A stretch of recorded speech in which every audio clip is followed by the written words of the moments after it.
Gentlemen,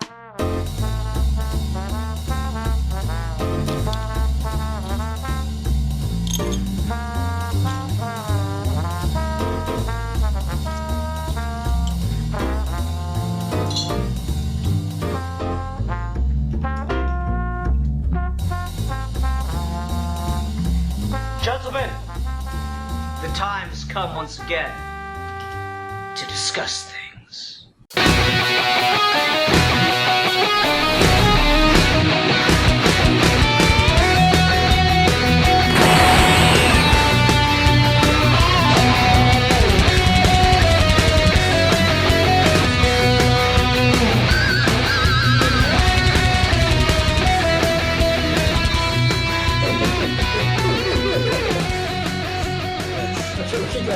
Okay, that's amusing.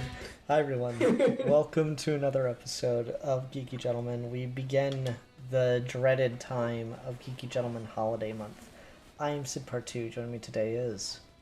Santa! Yes.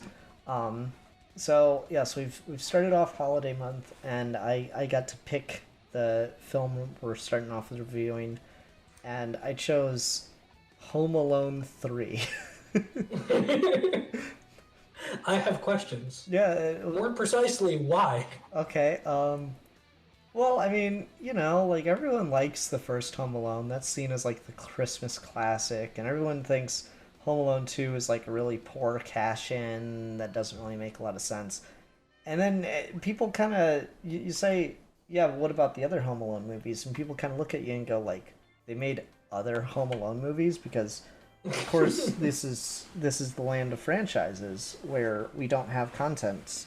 We don't have quality. We only have content, and we've just got to keep producing fucking movie after movie, with an IP. And so here's my hot take.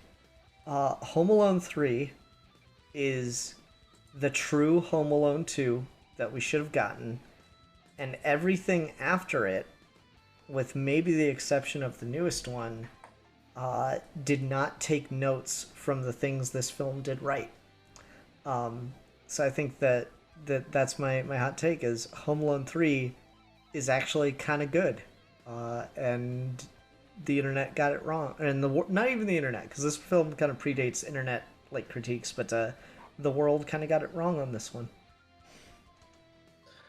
I am confused by your hot take, insofar as, okay, we substitute one weird reverse-engineered cash grab for another crash grab, and I don't know the difference.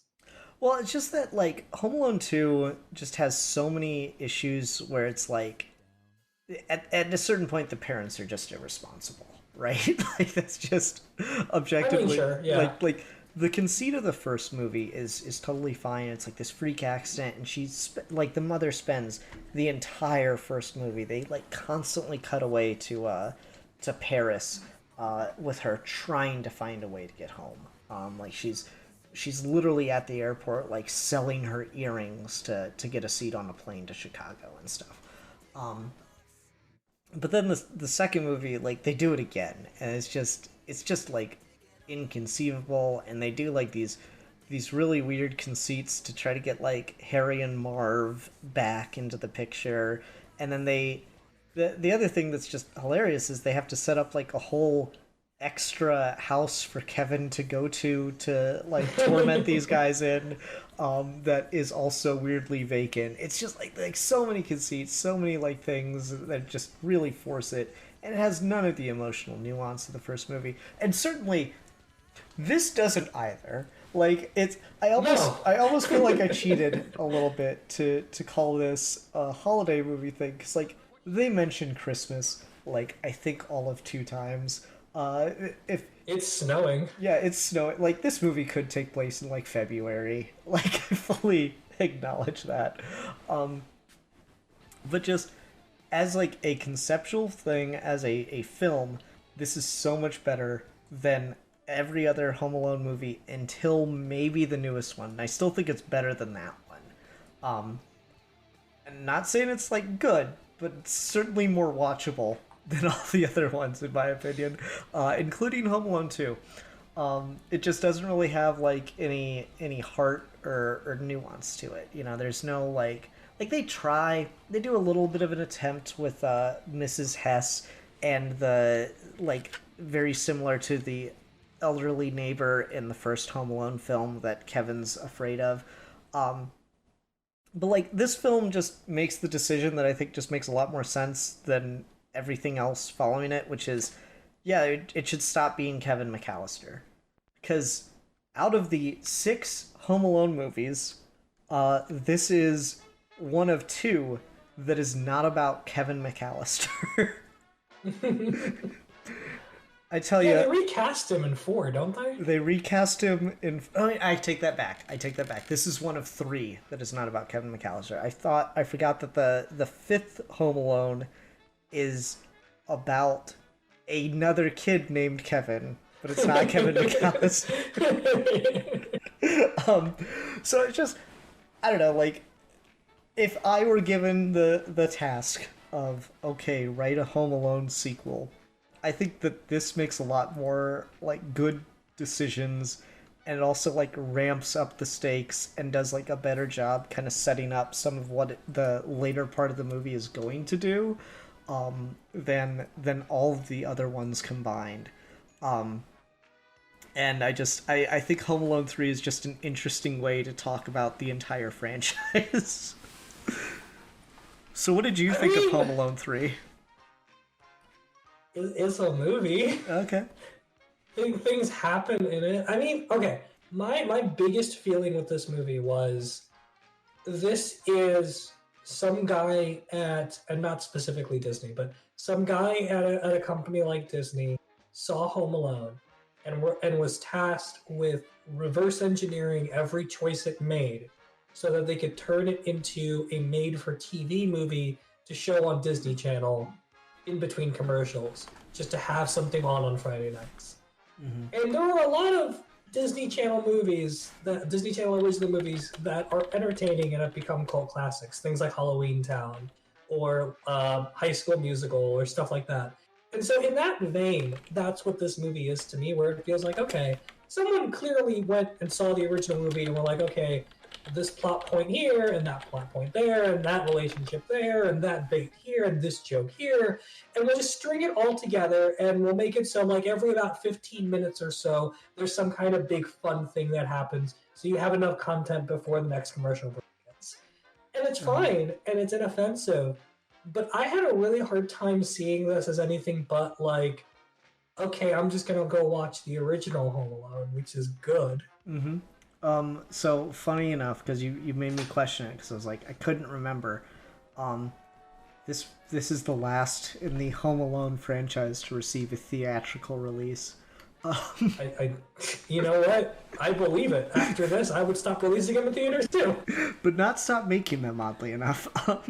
No. They're perfect for made-for-TV movies, which I think what everything is, right?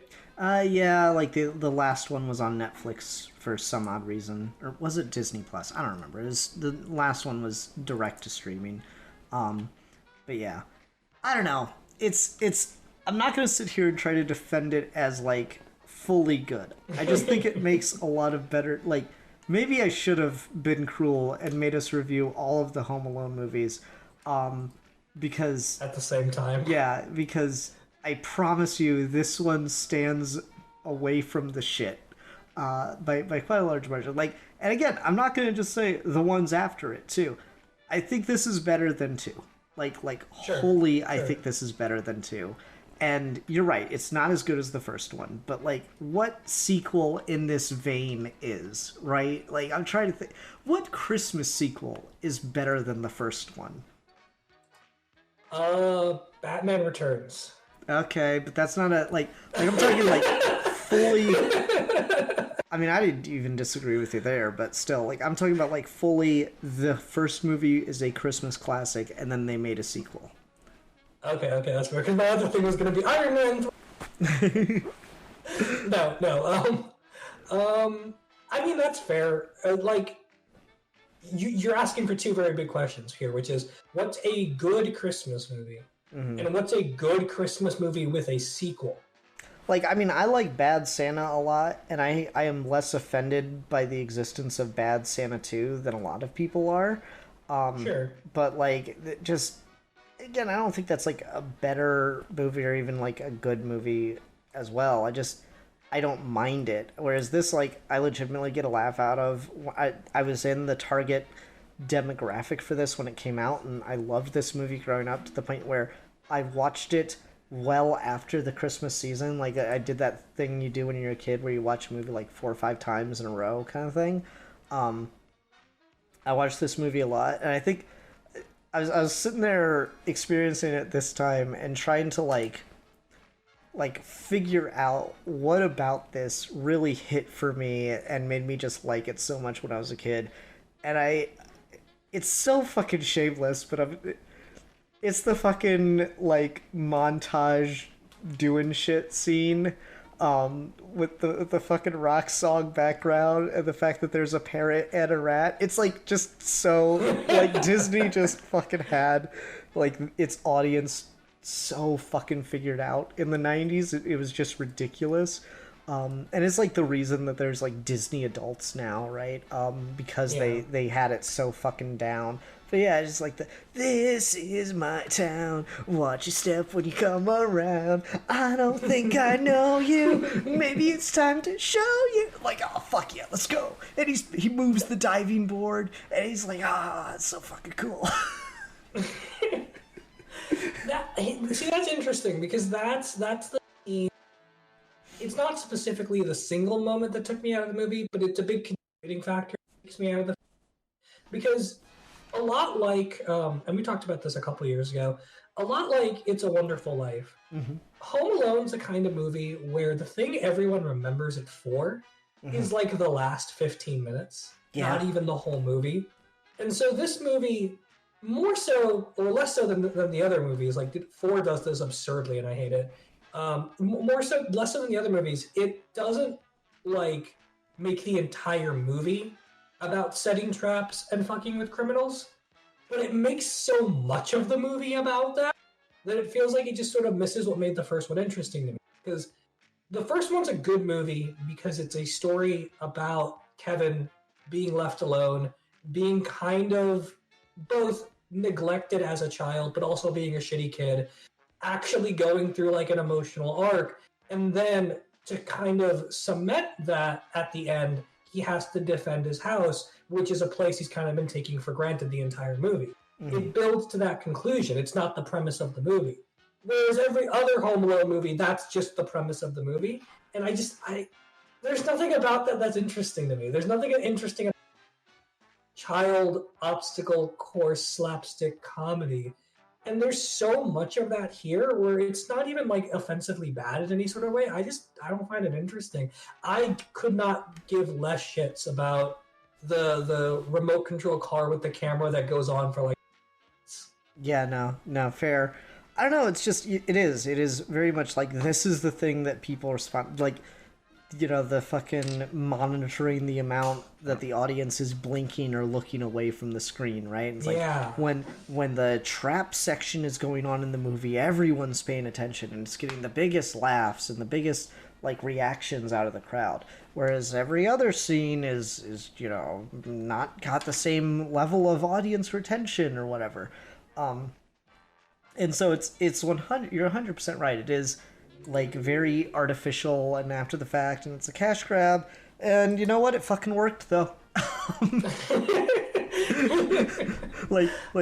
You have the moral high ground and nothing else. I hope you're proud. There's a couple of things this movie does that I do appreciate as a, and also. Hold on, you were cutting out really bad as you were saying that. Oh, my bad. How's that?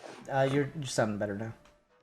Okay, all right, cool. There's a couple of things this movie does that is much better than some of the other Home Alone movies, but also better than a lot of Christmas movies, which is, I think the kid, what's his name, Alex? Alex. The kid who plays Alex does a really good job, and he is actually kind of an adorable kid. I like his banter with his mom a lot, and I like the mom in the first Home Alone a lot, but I think where that movie was about her realizing what happened and spending the whole time trying to get back to him, like you said. This one, him and the mom have like more of a relationship and more of a back and forth. And I thought I was actually in for something really, really early on when she like adamantly refuses to go to work because it's the weekend. Mm-hmm. And then she like stands up to her boss on the phone. It's like, you're making me choose between my sick kid and a mortgage payment. That's awful. Like that, I was kind of here for that. I like that. I liked the actress for the mom a lot, and I thought they had like an actual chemistry with each other, which was really nice. And I think the fact that this kid is just weirdly otherworldly, technically gifted is really amusing on its own. Like I love that he just independently comes to the they must be searching for something, and our house is next. Mm-hmm. It's so fucking weird, but I kind of love that. Well, it's interesting because they actually do a little bit to try to set him up as like kind of the boy genius that I don't think Kevin McAllister was ever really set up to be.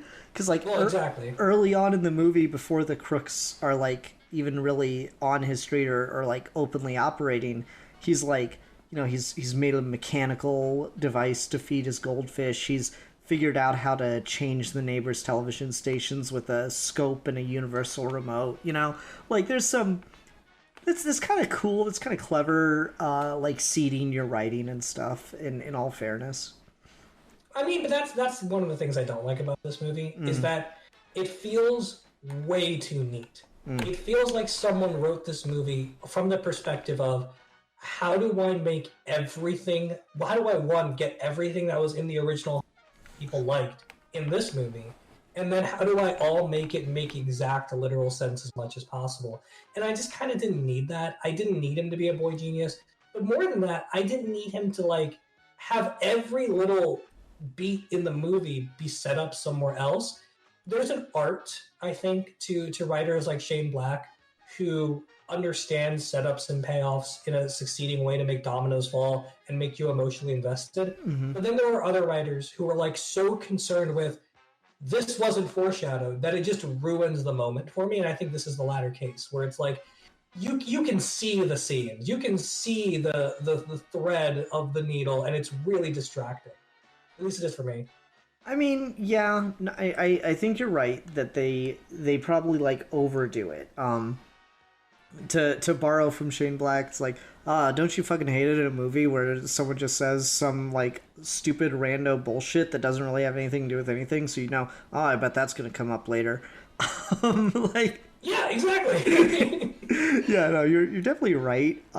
It's just, I feel like there's something to be said though for the audience this is made for, because. Yeah. As an adult, I completely agree that it is like a bit ham-fisted and you're just like way too.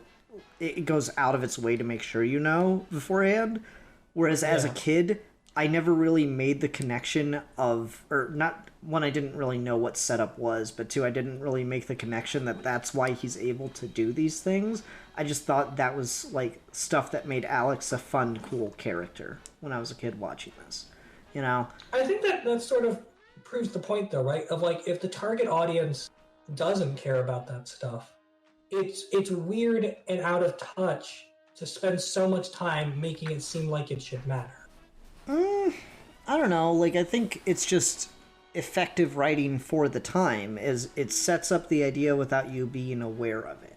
But I'm totally aware of it. That's the problem. You're aware of it now as an adult. I'm saying I wasn't aware of it as a kid.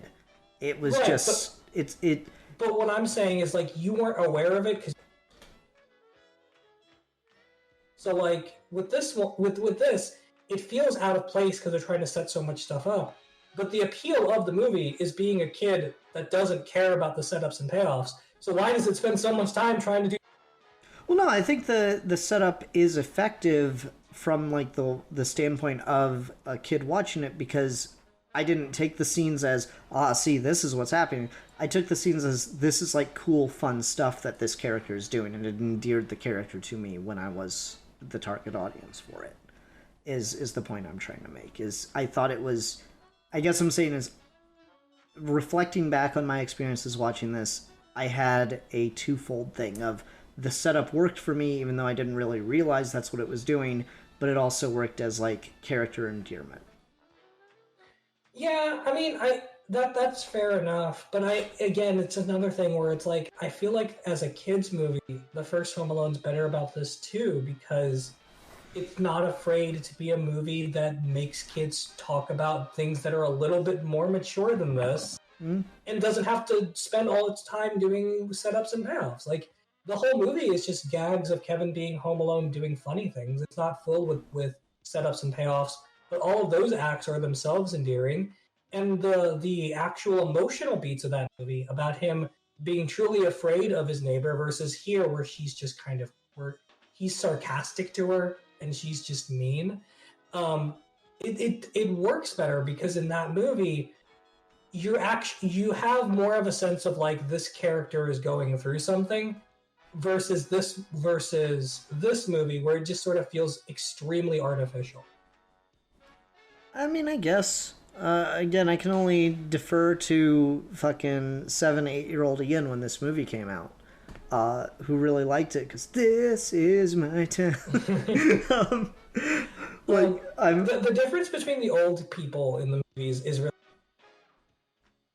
another like microcosm of what makes the first one so good is by the end of the first movie, it's the old guy who ends up saving Kevin at the very, very end. And the stuff with him being afraid to reach out to his son, paralleling what Kevin is going through, the scene in the church where they have that conversation, the way that Kevin is really afraid of him, realizes in the church there's nothing to be afraid of, and then going back home and not being afraid of the basement and the furnace anymore. That through line is so natural and so good. And in this one, I feel like Miss Hess is just there because Home Alone had an old person. And Home Alone 2 had a homeless lady. Exactly. Like, it feels so... Like, what's happening here? Yeah. What is this? Yeah, no, I mean, I'm not going to try to argue that this is good or more effective at doing things than the first movie, because you'll win that argument every day, Steve. I'm just saying that I had fun watching this when I was a kid, and I thought it'd be fun to talk about. Again, especially in relation to the other films of the franchise, because this is the last movie. Yeah, this is the last movie to include an old person or a quirky character to be, I guess, generally feared. Because like Home Alone 4, I guess, kind of has it in the butler, but not really, and the like stepmother-ish thing. Home Alone 4 is so weird. The same problem as this lady. He's just started. It's a different problem with the butler. It's because like he's mean and like he's like, whereas the old man in the first film was just kind of creepy looking, the butler's like actively mean. So I don't know, it's like a whole different vibe, and it's just doing, like you said, it's trying to do the same thing, like work off the same basic beats without like making any sense. You know what's fucking really weird about Home Alone 4 is they recast everybody, including Marv, except for the dad. That's strange. I never noticed that. Yeah, no, that's the only character that they keep is the dad. I don't think they keep the mom the same character. They just recast everybody except for the dad. So I just guess that guy really needed a lot of money, and like it's funny because he's a central character to the narrative of that film. Probably because he's the only one that came back. I was surprised. I guess I shouldn't be, because when did this come out? 96, 97? 97. Like 97, yeah. I shouldn't be surprised because, like, by 97, John Hughes was not making, like, bangers the way he used to. I don't even think he's the director of this. I think he's just, like, the executive producer or some shit. Well, he wrote this one. Oh, really? That's funny. Yeah. Yeah, that's the weirdest thing, is after you picked it, I'm like, huh. It was also written by John Hughes. Maybe this is a secret. But no, it's not. John Hughes in like, what is it? Like in like the mid to late 80s, there was like a span of like 5 years where he released 11 movies, and they were all just iconic. Like, we're talking 16 Candles, Breakfast Club, European Vacation, Weird Science, Ferris Bueller, like back to back to back to back to back. Uncle Buck, Christmas Vacation, like just constant movies. But by the 90s, I think he did pretty severely fell off. So I guess I shouldn't be super surprised that it was written by John Hughes and that it's not great because it came out around the time he stopped being relevant. Because like this is around the same time, 97. Okay, according to Wiki, this is the same year as Flubber. We're not going to pretend like Flubber is a John Hughes masterpiece either. I mean, I really liked that fucking movie growing up too, so maybe John Hughes just was making movies for Ian in the 90s. I don't know what to tell you. And maybe that explains my taste in film. There is an interesting sort of overlap there, though, because John Hughes' early movies were, well, not even his early movies, but all of his popular movies are like iconic teen movies, like Breakfast Club and Ferris Bueller's Day Off. And for a while, he used to get a lot of flack for not making movies for adults, which is really strange because you go back and you watch some of the movies for adults.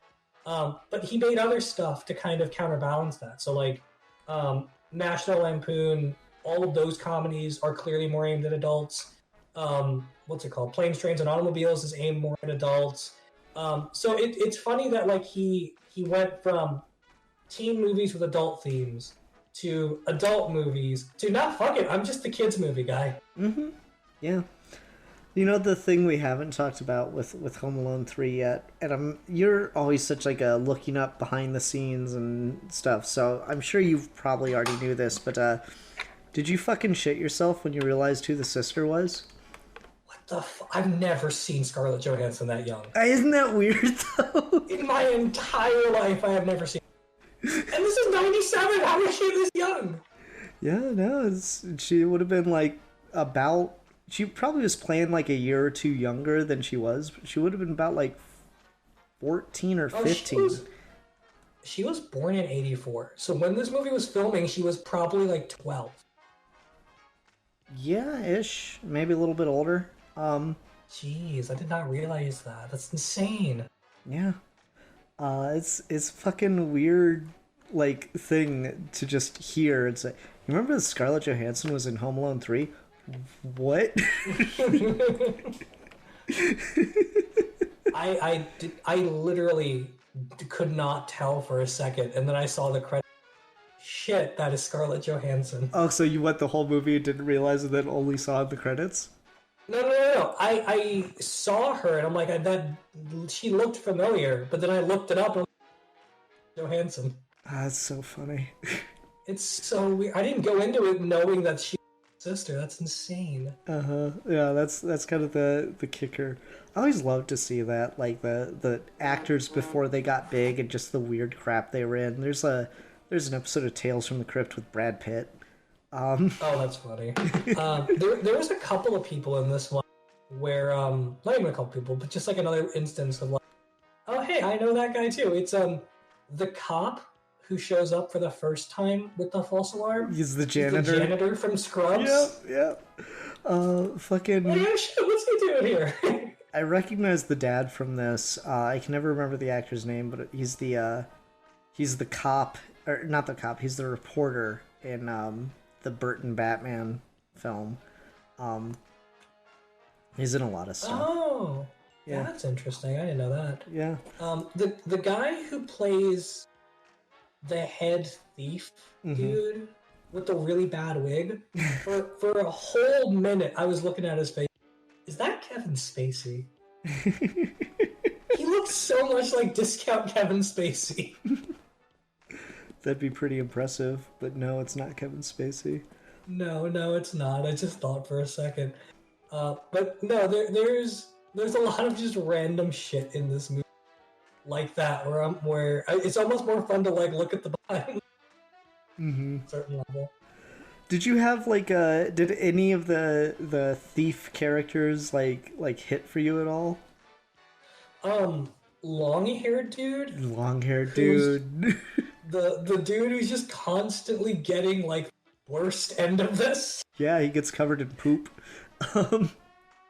So there are people that like make fun of for Kevin being like too aggressively violent and being irredeemable, and the people who think that are morons. But Alex, holy shit, man! You dropped a lawnmower. Oh yeah, no, like Haley and I were talking about that because like the way it's cut too, right? It's just the lawnmower just falls through the hole and then you just hear the guy scream, right? And I'm like, God, you can make the R-rated version of this where blood just starts shooting up from the fucking hole. Jesus, dude, these traps were insane. He made on his shotgun and oh my god, he legitimately could have murdered these people. I mean, like that's the thing that's funny about this, right? Is like this, like the first Home Alone has like just the conceit of there's no fucking way, right? Like this is just too complicated. Like, but this one just so much has to go in such a specific direction. Like the big moment from this is that's not your gun, this is your gun, right? Like there's God, yeah. he doesn't like do a switcheroo on him or something. Like we don't see him like cleverly pickpocket the guy.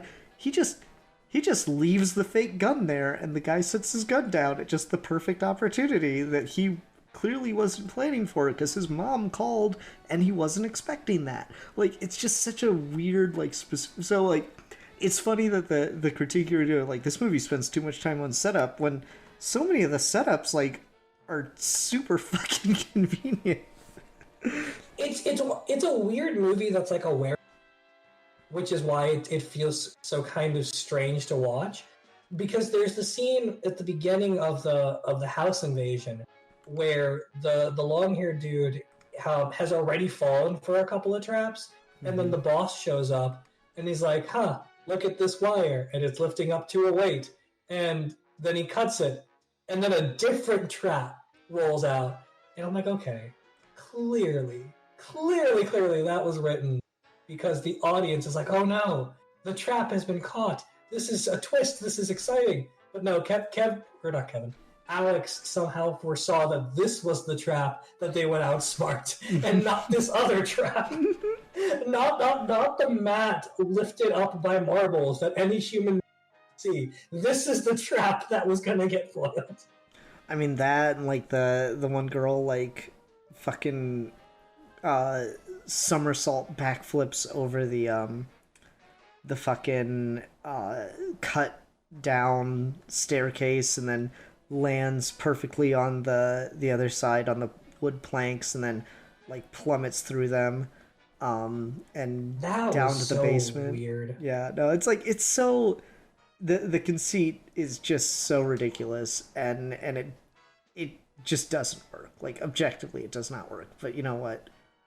I gotta laugh out of you when fucking long-haired dude cuts the wire and gets electrocuted and then his hair goes all crazy for like that one frame. Shit's the funniest thing I ever saw when I was a kid. I think I pissed myself laughing watching that. The one that was funniest is like there's that weird cut where after he's covered in shit, he just puts on someone else's clothes. He still has like the first hair. It's just so funny, and he's wearing shoes from the doll that he accidentally pulled that was a dummy. So he's just hodgepodge together this outfit. Well, you know the funny thing, right, is like, so he's wearing those shoes, but that was out in the garage, so the other guy brought those shoes and clothes in for him at some point. If there was like a straight up joke that made me, when they're all kind of regrouping in the house, and short-haired guy, or not, is it short-haired guy? It's short-haired guy and long-haired guy. It's not like their names matter. Where like one of them is in the bathroom, and then the other guy walks up covered in shit, and he's got his pants down, and he's like, "You done in there? I'll just wait." That was really funny to me. Yeah. It's interesting that this movie decides to like up from the fact that you got like Harry and Marv, the wet bandits, who are just like these fucking incompetent, crooks, right? Well, house burglars, to like international thieves who are like selling weapons to terrorists and shit. Dude, the opening like 5 minutes of this movie are They are batshit insane. Uh-huh. just the fucking raid and the shady deal, the fucking airship, and all of this money spent on making it look like a big thriller, and then that weird sketch phone call of it's like, you have 24 hours to get me. Like, what the fuck James Bond shit is this? Mm-hmm. You know what it reminds me of is the movie Redline, which I don't know if you've ever watched, and you probably shouldn't because it's not very good. And in fact, it's actually quite terrible. But like, so it's a racing movie, right? And of course, we can't just make a racing movie about racing. It's always got to have some other shit going on. So they introduce this character who's like a counterfeiter, and he's in deep with this guy who's promised like $40 million in counterfeit bills to, and he's on a phone call with the guy, and he's like, yes, well, the process is just taking a bit longer than we expected to perfect. And the guy's like, no, your deadline is up tomorrow, so either give me $40 million in counterfeit currency or the real thing. And I just had to like stop the movie at that point because my brain just, suspension of disbelief just completely went out the fucking window, because I'm like, that's not how counterfeiting works. No one wants $40 million in actual money from their counterfeiter. What the fuck are you talking about? Wow, that's so weirdly specific. Like, just the I love fucking that. thought process of that has just, for years, that scene has stuck with me out of just the, like, sheer dumbfounded, this completely shatters all sense of suspension of disbelief. You know? Reason would suggest if you could get $40 million in cash and that was okay, you wouldn't bother with the counterfeit. I mean, say he gives you $40 million in cash, the guy you were paying to counterfeit stuff, you gonna trust that's actually $40 million? Seriously! That's the weirdest thing I've ever heard. It's a fucking trip. We should review Redline at some point. That'd be a fun movie to just shit on for an hour and a half. I am down for racing movies. Yeah. I don't know. It's one of those weird racing movies from the mid 2000s where like they just didn't actually film cars; they just CG'd everything, and I hate that shit. Okay, that's annoying. Yeah, those are hard to watch. Yeah, no, it's fucking terrible. But yeah, regardless of that. So okay, the other thing about this movie that feels weird to me is the ending with the siblings, where okay.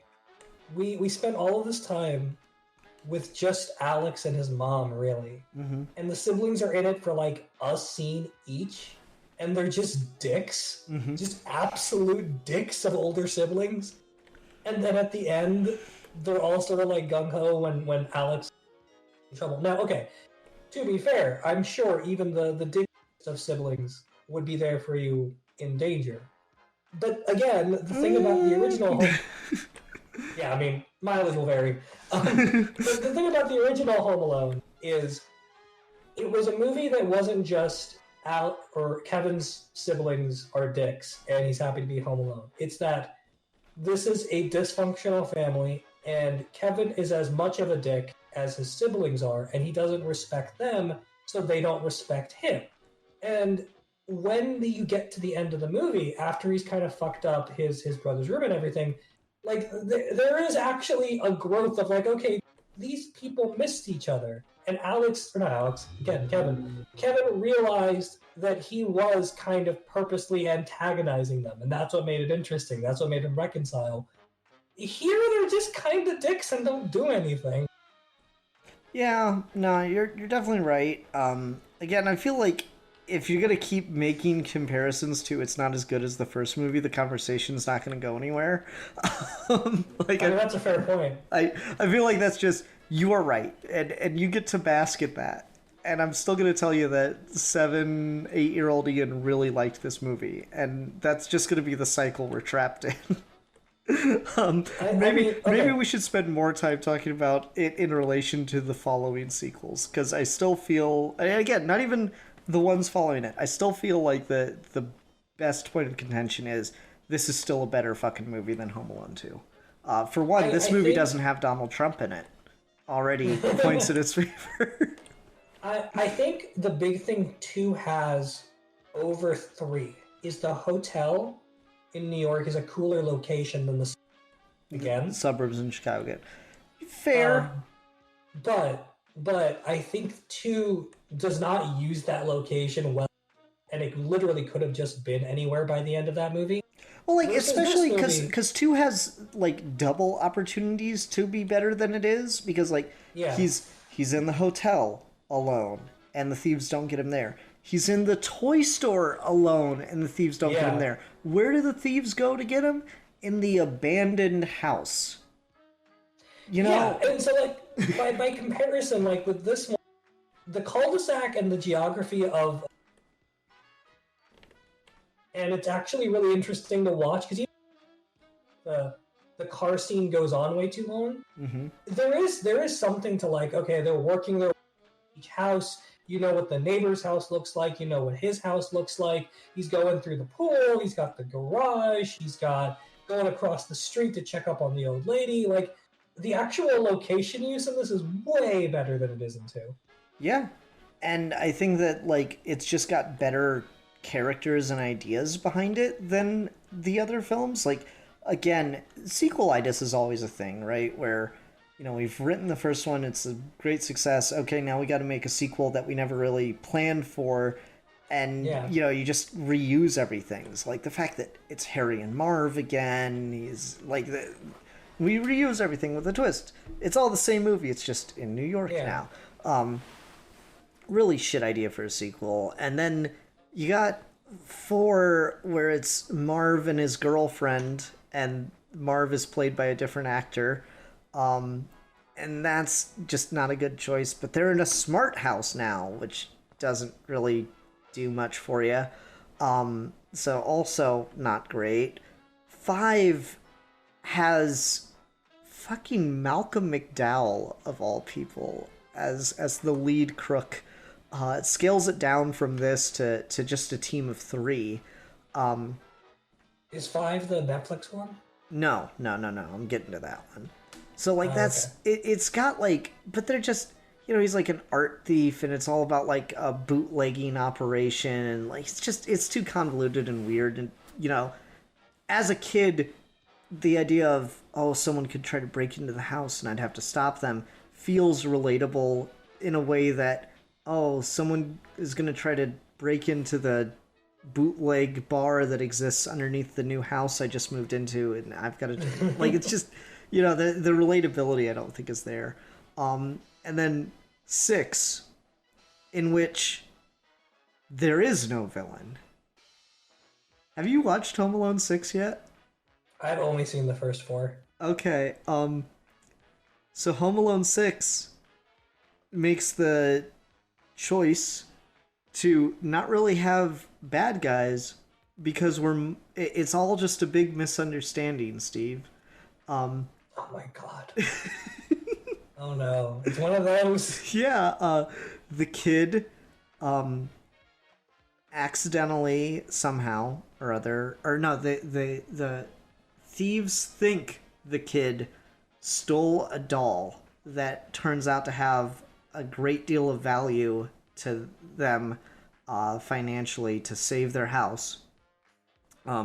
They think he stole a doll, so they're trying to break into his house and get the doll back, but the kid has been left home alone, and he thinks they're trying to break into his house to sell him to an old lady. And so we have 3 sympathetic characters as we watch these 2 sympathetic characters get the shit kicked out of them by... He takes fucking pool balls and puts them into a potato cannon and fires it at these people and hits the guy in the head, like, at least 5 times. You want to talk about someone is fucking dead, it's that motherfucker. Jesus. Yeah. At a certain point, it's just, like, so irresponsible that you're giving these kids ideas for what to do. No, you're also probably creating unrealistic stuck at home alone like this. Mm-hmm. Yeah, I don't know. It's just interesting. Whereas this one, I don't know, like, it's probably too many characters, too many villains to the point where the short-haired guy and the long-haired guy are just kind of Might as well interchangeable. be the same guy. Yeah. But I do like the cast in this for the villains. I think they're pretty fun to watch, and like I like just the vibe of like James Bond level like spy villain counterparts, whatever you want to call them. James Bond, if like James Bond had to deal with a like thief ring or something, it's just kind of a cool concept to put up against Home Alone and just get that juxtaposition. I like that vibe more. I appreciate the commitment to the bit, if nothing else, of just like, oh, these guys take themselves way too seriously. The sheer amount of money they must have in setting up shop in a house in this neighborhood to get this chip back, instead of just being like, we will pay you $10,000. It's just really, really funny. There's a weird acting choice at the very end of the movie by the lead guy, where I wasn't sure if my Disney Plus glitched or if this man took his job way too seriously. When for like a split second he starts talking in Spanish. When does he talk in Spanish? There's that scene before the gun reveal where like he opens the car and he just yells, switching to English again. I don't remember this scene at all. I rewound it like twice. I'm like, what is happening? Why did you do this? This is so strange. I don't know. No, that scene, I just guess I wasn't paying enough attention in that moment. I didn't realize he was speaking Spanish. What the fuck does he say? I don't know. It just says subtitled in Spanish. Wow. Okay. Yeah, no idea. It's super weird. Like, legitimate. Because I was just like, why is there different languages now? No one established he was Spanish. I don't know. Oh, it was so strange. Yeah, I don't know. I just like the idea of like art thieves, or or international like thieves, versus fucking kid in the suburbs. Like it's just such a fun, wacky juxtaposition that it always kind of stuck out for me. Again, you get kind of close to that with Malcolm McDowell. That's probably the closest where it's also actually kind of fun, that any of the other movies do. But I don't know. Home Alone 3, I think, really hit the best villain to hero dynamic that we've had in this franchise, and I might even go so far as to include the first movie in that one. Ironically enough, despite how overboard the thieves are, this is probably the most pared down Home Alone sequel, it seems like. Like, clearly they just thought, this is what worked about the first one, and we'll just stick to that. And the art thieves are extreme and weird, but compared to, like, 2 and 4, it seems very, very just by the numbers, let's get in, get out, and tell the jokes. Compared to, like, clearly they were spending way too much money on the second one. And then the fourth one is the same way, where it feels like go too big. You know, I think that's fair. And again, 5 and 6 kind of get more to just the like formula that this one seems to be depending on a bit more. Yeah. I don't know. Your mileage will vary. I liked it. I don't know. That's kind of all I got with this movie. I still like it. It's not good, but I like it. It's trash, but it's my trash. I wouldn't even call it trash. I just think it's kind of generic. Fair. Like it's a made for TV movie. Like that got a theatrical release. Well, yeah, it's like Mask of the Phantasm. Oof, poor Mask of the Phantasm. Everyone loves Batman the Animated Series. That movie's. I've come to the conclusion that I think Batman the Animated Series isn't good, and I'm gonna stick by this one.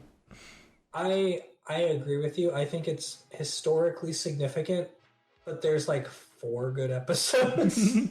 And then the movie's good. That's about it. Yeah. Like I was watching a clip of like I like Batman Beyond a lot more, and I think the DCAU gets better after BTAS. But like I was watching a clip of Batman Beyond: Return of the Joker, where it's that scene where Terry like goes head to head with the Joker like proper and so good. And gets him like pissed off. But even then, I'm like, it's not. I like the vibe and I like the intention of the scene, but just the like writing isn't quite there. Like just the stuff that Terry's saying doesn't feel like it really gets it. Because for having one of the best Joker moments in the DCAU, Batman Beyond Return of the Joker really drops the ball on the Joker in like every other scene. The thing about that scene that always bugged me is like, I love the idea that Joker in this version can't take a Batman that talks back to him and makes jokes, and like it gets under his skin. But Terry's jokes are shit. Terry's jokes are They're shit. not even funny. Yeah, Terry's jokes are shit, and like his critiques of Joker are just not to the level that should bother him this much this quickly. No, he like literally has a line where he's like, "Ha, your skin got bleached and you fell down acid. Ha ha." Like, what is that a joke? Yep. It's not. Why is that funny? It's not it. Like I just think that either Dini like didn't understand the Joker, or he understands him too well and is like afraid of writing him right. Because Dini, like, he has those moments where he really hits on it, then he like always backs off and takes like the easy way out, and it always bothers me. Fucking Home Alone with the Joker. That's what I need in my life. I mean, I've said it before with you, but like the detective issue, Sleigh Ride, and that's a Dini script. But yeah, it's few and far between for him. I don't love Mark Hamill's Joker. I think Mark Hamill carries Return of the Joker. I think Mark Hamill carries the performance, and it just like he heightens the quality of the writing. Well, yeah, because the jokes Terry yells in that movie are shit, but the delivery of "What do you think you're laughing at?" It's just so good. Sorry, this is not a review of Batman Beyond Return of the Joker. We should review Batman Beyond Return of the Joker at some point. Yes. No, I just okay. Home Alone 3. All right. Back to this. Okay.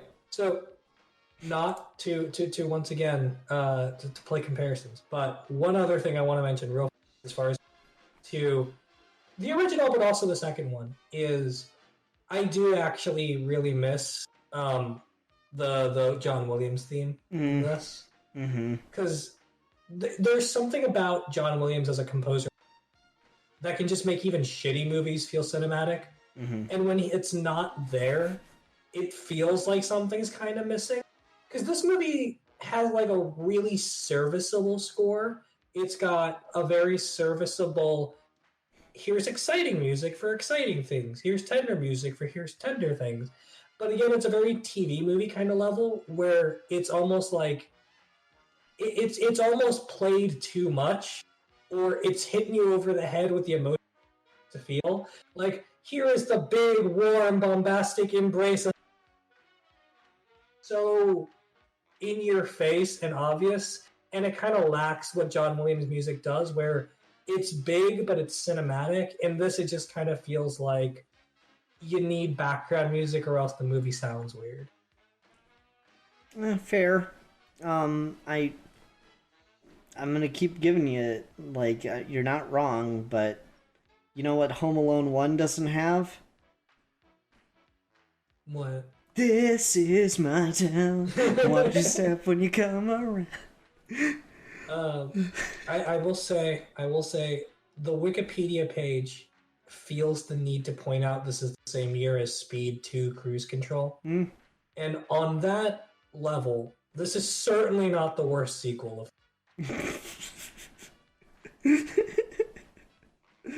because given the choice between Home Alone 3 and Speed 2 Cruise Control, the answer is Home Alone 3 by a mile. Yeah. This might as well be Home Alone. Yeah, I know. I just it's better than it's given credit for. I don't know. That's my I will that's give you my that. vibe. I'll definitely give you this should be more remembered by far. Like, again, if you went straight from Home Alone 1 to this, I don't think you would be as disappointed as going from Home Alone to Home Alone 2. Because Home Alone 2 just is such a letdown of a sequel. That, like, really, they made it too soon. They were just trying to, Macaulay Culkin was going to age out of the role too soon, and they just had to do too much, right? Well, he quit acting for this one. Did he he quit Yeah. acting before? Well, he's Yeah. acted since though. Yeah. No, he came back to acting. He did a season last year, I think he did American Horror Story, but no, he quit acting for a while. And when they were making this movie, it was supposed to bring him back and be older, but he didn't want to act anymore, so he didn't. He's got a book from a few years ago where he talks about his acting career, and there's a lot of stuff in there about how his parents put him through acting auditions and stuff, and his relationship to his dad, and how this was more like his dad's dream for him than it was for him. Which is a lot of stage kids. Exactly. So like he quit acting, he went to school, he did other things. He had like an entire like career in the real world before he came back to doing these. And funny enough, so did the mom. The mom is an actress, and then she quit and became like a real estate agent, and now occasionally does cameos. I guess. I don't know. It's one of those things where I don't know what Kevin McAllister would have added to this film in any way, shape, or form. Like, because I'm assuming a different movie. I'm assuming it would it be about Kevin getting up against criminals again? Like at a certain point, why the fuck aren't people listening to him? It's like that problem when you watch like long running television where there's like a mystery, like Monk has this. I'm watching Doctor Who has this, where at a certain point, like the person has fucking proved themselves. Just listen to them. Like Monk would have this all the time, where he's like, "No, this guy's the murderer. Monk, you got no proof. I don't believe you. This is ridiculous. This theory is crazy. This guy can't be the murderer." And then the whole fucking episode, Monk has to prove this guy's the murderer. Bunch of fucking Doctor Who. Doctor, that's an absolutely outlandish theory. I will not abide by it. You must think of something else. And it's like, dude, he's fucking saved the world like 17 times. Just like give him this one.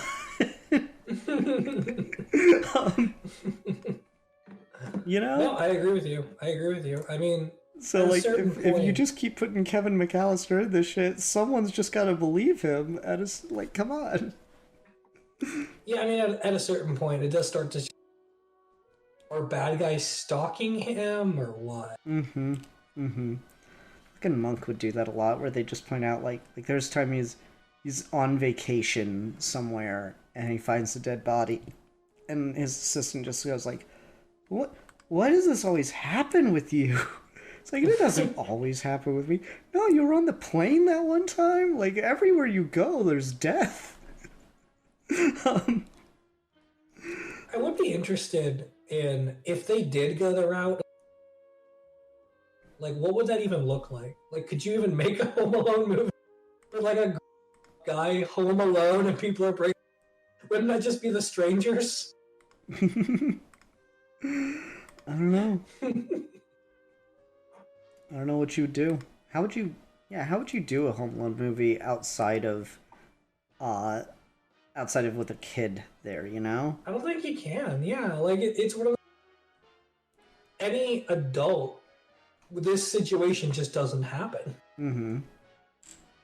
Which is funny when like the thieves have to put it together. It's like, the cops came back, but they didn't stay because it was a kid that called them.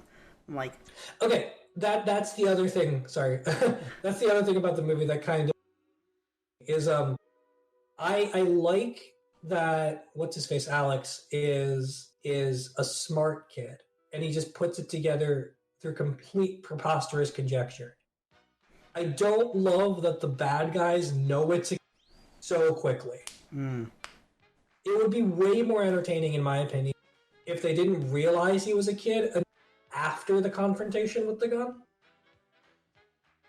After the confrontation, like the whole time they're trying to get in the house, they don't realize it's a kid?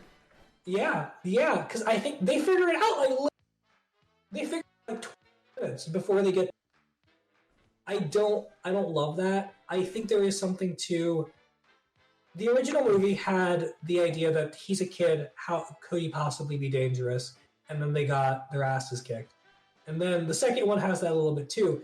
in this, because they're such like crazy international criminals, and they spent all of this time and money trying to find this fucking chip, and they see that the house is home alone. It feels like, from their perspective, I don't know why they would assume it's anyone but a competent adult, and I think it's just funnier if they assumed it was a competent adult. And the fact that they don't, and they just play along with it as it makes it feel more Tom and Jerry and less Wile E. Coyote Roadrunner. Okay. That's an interesting premise. I don't know if I agree with that one, but it's an interesting idea. I feel like that's just a different movie at that point, but... Maybe, I don't know. I feel like it'd be entertaining. I mean, no, you'd probably still be like, yeah, this isn't as good as the first Home Alone. Well, obviously not, but it'd be entertaining. Well, we're at about an hour in on this. I don't know if I've got anything else to say. Steve's probably just going to keep saying that this isn't as good as the first Home Alone. So I think we're about done with this one. Would you say so? Yeah. I mean, it's not as good as the first, but it's better than the second. Well, I appreciate that. What more is there? I appreciate that. That's all I needed. That's all I wanted to say. I'm not going to sit here and pretend it's great, but I like it. I think it holds up reasonably well. So there's that. Otherwise, yeah, that's all I got. Alright, Steve, what are we going to talk about next time? Topic or review? Well, we're going to do holiday month, like horror month, where we just do reviews until like a Christmas special. Okay. Alright. I have one that I want to do, but I don't know if we covered this elsewhere, so I'm going to search for it real fast. Okay. I will entertain the audience with my rendition of "This is my town, watch your step when you come around." Oh, damn. You did something with it, but you did not review it. So I think it's a safe bet. Let's review Batman Noel.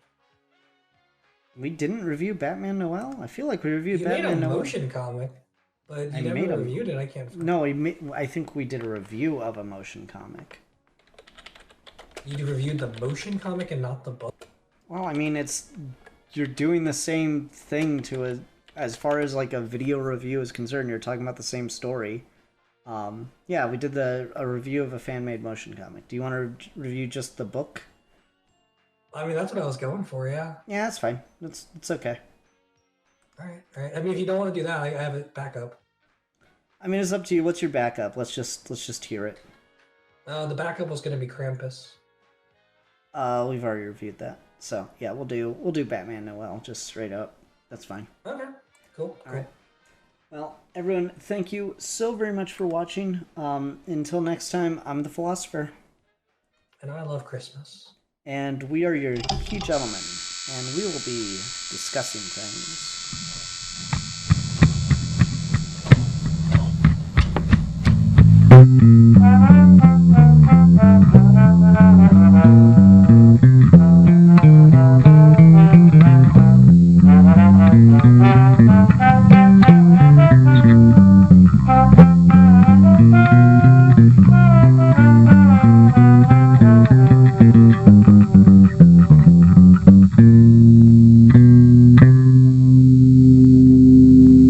Ho, ho, ho! Merry Christmas!